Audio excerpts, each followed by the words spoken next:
And for this week's Pro-Life Focus, a group of 6 students were kicked out of the Smithsonian Air and Space Museum on the day of the March for Life. Why? Because they were wearing pro-life hats that said Rosary Pro-Life. It's been recounted by lawyers at the American Center for Law and Justice that the staff at the museum yelled profanities at the kids and forced them to leave, claiming that the federal building was a, quote, neutral zone. The Smithsonian did issue a statement saying asking visitors to remove hats and clothing is not in keeping with our policy or protocols. Joining me now is Christina Mills, the mother of one of the children who was kicked out of the museum, and her lawyer, Olivia Summers, senior litigation counsel at the American Center for Law and Justice. Ladies, thanks so much for joining me today. Christina, I can't imagine how hearing this news must have made you feel on the day of the March for Life. Can you explain what happened that day from your perspective? Yeah, absolutely. I'd be happy to. So we were at the March for Life. I was chaperoning a group of students from my daughter's school, and we had just finished the march, and it was a wonderful, actually it was a really beautiful experience, and we were tired. And before we went back to our hotel, we decided to take in the sights of DC, and our group split up into smaller groups, and some of us went to the Air and Space Museum. So that's where the story basically starts, is at the Air and Space Museum. We stood in line, and immediately upon entering, there's a checkpoint where, you know, you put your backpacks and they check your purses and backpacks and stuff.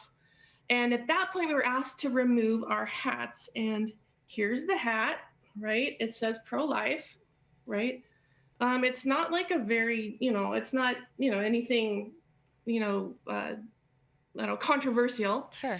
So I didn't think anything of it. I just removed the hat because I associated it with the checkpoint and I thought it was some security reason. So I removed the hat, and me and the students that were with me just went on to enjoy the exhibit at the museum.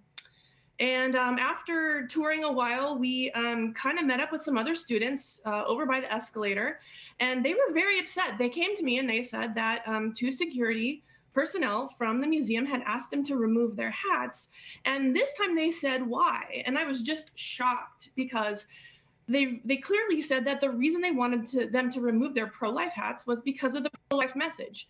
So it had nothing to do with security. It had to do with the message of pro-life. And I was extremely upset. I thought, how dare they? What an overreach, to target these students, right? I looked around, I didn't see the security personnel at that time, but I told the students, if they come back, you say no. And I promptly put back I had taken my hat off, so I put it right back on. And I say they had no right to do this. I'm clearly thinking about our First Amendment rights, Right. And I don't know. So that's basically what happened from my perspective. Wow, unbelievable. And Olivia, the museum staff said they kicked the kids out of what they labeled a, quote, neutral zone. Was that claim at all legitimate? No, actually, I don't know what they mean by the term neutral zone. This question has come up asking me what that means. A neutral zone to me would be where the law was equally applied to everybody. We're aware the students saw people in the museum who had other expressive apparel on, pride apparel, that also have a statement. They put out a statement to other people. So the term neutral zone doesn't really mean a whole lot. And in this instance, it wasn't neutral. Yeah. And Olivia, I understand that a spokesperson for the Smithsonian did apologize for asking the kids to remove their hats, but is that really enough? What legal action are you taking on behalf of these students who were harassed, and what must be done to ensure that they're going to be treated justly moving forward? Right. No, that's not enough. I appreciate that they put out a statement. Obviously, they have a PR need to do that.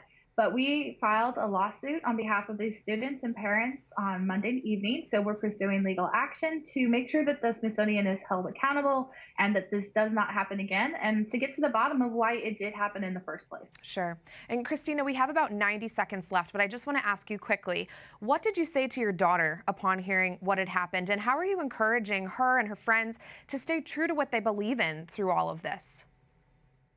Well, I was super proud of my daughter, and I was super proud of all of the students because they had their pocket constitution and they pulled it out and they were speaking politely, to the security people there, and they stood up for their rights.